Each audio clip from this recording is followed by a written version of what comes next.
Assalamualaikum warahmatullahi wabarakatuh. Saya Rasmi Ekoran dengan NIM 24650069. Saya di sini akan menjelaskan contoh-contoh aplikasi online kecerdasan buatan. Oke, langsung saja. Pertama, tentang AI simbolis atau kecerdasan buatan simbolis, juga dikenal sebagai AI klasik, beroperasi dengan aturan logika eksplisit yang telah diprogram. Ini adalah bentuk AI di mana pengetahuan dipresentasikan secara simbolis dan manipulasi dilakukan melalui referensi logis. Contoh aplikasinya itu sistem pakar diagnosis medis, misalnya WebAI, atau diagnosis berbasis aturan di situs kebenaran. Contohnya, sistem ini menganalisis gejala yang dimasukkan pengguna memberikan di awal atau saran medis, membantu pengguna mendapatkan paduan cepat tanpa konsultasi dokter langsung. Penting untuk diingatkan bahwa hasil ini bukan pengganti diagnosis profesional. Oke, kemudian pembelajaran mesin atau menganalisis data untuk rekomendasi. Pertama, pembelajaran ini mesin ada cabang AI yang mungkin sistem belajar dari data, mengidentifikasi pola dan keputusan dengan intervensi manusia minimal.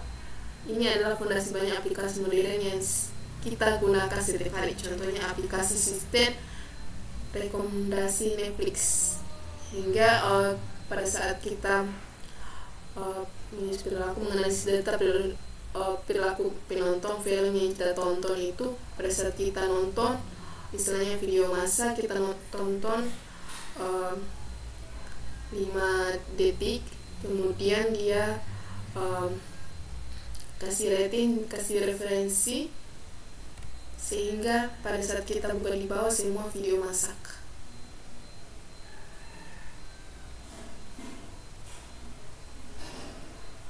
Kemudian rekomendasi yang kurang Netflix meningkatkan pengalaman pengguna, mendorong retensi pelanggan, dan meningkatkan pendapat melalui engagement yang lebih tinggi. Kemudian jaringan saraf tiru atau pembelajaran mendalam itu fisik komputer. Contohnya itu jaringan saraf tiru atau neural network yang pembelajaran mendalam tentang deep learning adalah teknik yang terinspirasi oleh struktur otak manusia, memungkinkan komputer untuk belajar dari sejumlah besar data, mengenali pola kompleks. Contohnya itu Google Image, itu proses gambar yang diunggah untuk diidentifikasi objek, teks atau wajah. Kemudian pencarian visual itu mudahkan pencarian gambar serupa atau ekstra format dari foto. Kemudian efisiensi waktu hingga mempercepat tugas seperti pengorganisian album, riset atau pendidikan. Aplikasi ini mengubah cara kita berinteraksi dengan media visual, membuat pencarian lebih intuitif dan efisien. Kemudian ketiga ini AI kognitif dan proses bahasa alami atau komunikasi cerdas. Itu AI kognitif dan proses bahasa alami memungkinkan bahasa mesin untuk memahami, menafsirkan, dan menghasilkan bahasa manusia, memberikan kemampuan kognitif manusia dalam berkomunikasi. Contohnya itu ChatGPT atau Cognitive AI. Itu dia mensimulasikan pendengaran manusia untuk menjawab pertanyaan dan menghasilkan teks, mendukung pendidikan dan kreativitas. Kemudian Google Translate atau NLP memahami, menerjemahkan bahasa manusia secara real time, memfasilitasikan komunikasi lintas budaya. Kemudian kedua, teknologi ini merevolusi cara kita mengakses informasi dan berinteraksi secara global, sehingga mengurangi hambatan bahasa dan peningkatan produktivitas. Kemudian AI umum atau EGI, batas baru kecerdasan buatan AGI ini adalah bentuk AI hipotesis yang memahami, belajar, dan menerapkan kecerdasan pada berbagai tugas, bukan hanya satu domain spesifik. Ini adalah tujuan AI. Pertama, contohnya ini simulasi AI ini Grok atau DRLIS atau prototipe penelitian OpenGPT series. Kemudian pembelajaran adaptif ini baru dengan skala tertentu, kemudian auto kompleks sehingga berpotensi merevolusi penelitian ilmiah dan memiliki keputusan strategis. Meskipun ini penuh dengan belum tercapai, aplikasi ini membuka jalan untuk revolusi teknologi berikut, menambah berbagai tugas kognitif yang kompleks. Kemudian robotika cerdas, fisik komputer, dunia yang terhubung. Itu AI untuk etika dan keamanan ini membangun AI untuk bertanggung jawab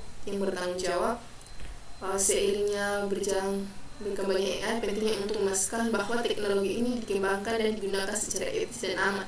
Ini melibatkan identifikasi bias, transparansi, perlindungan privasi. Dia bisa mendeteksi bias AI seperti Python dari Microsoft yang mengevaluasikan model AI untuk bias dan memberikan saran perbaikan. Ini seperti di Facebook, di Instagram ini sudah ada AI-nya agar lebih mudah pada saat kita dalam pencarian. Kemudian transparansi itu platform etika yang membantu pengembangan AI yang adil dan transparan, terutama dalam bidang kepegawaian atau kesehatan.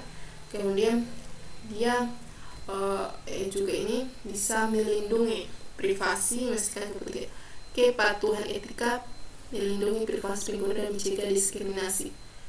Membangun AI yang etis, kunci ini kepercayaan diri publik, adopsi luas teknologi ini. Kemudian dampak AI dalam kehidupan sosial dan ekonomi ini bukan tentang teknologi, tetapi juga dengan masyarakat, ekonomi, dan mencari pekerjaan secara inovasi bisnis. AI membentuk masa depan kita, terutama di aplikasi online LinkedIn efisien.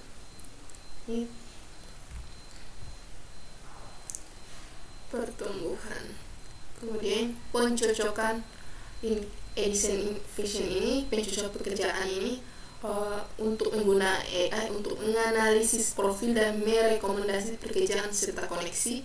Kemudian pasar tenaga kerja itu meningkatkan efisiensi pasar tenaga kerja, membantu individu menemukan peluang karir. Kemudian bisnis global memfasilitasikan pertumbuhan bisnis melalui jaringan yang lebih baik dan mengatasi tantangan otomasi.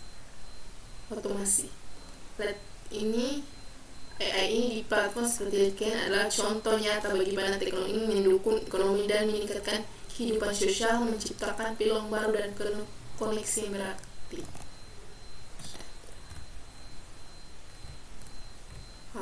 Itu saja 10 contoh aplikasi online yang ada di slide 678.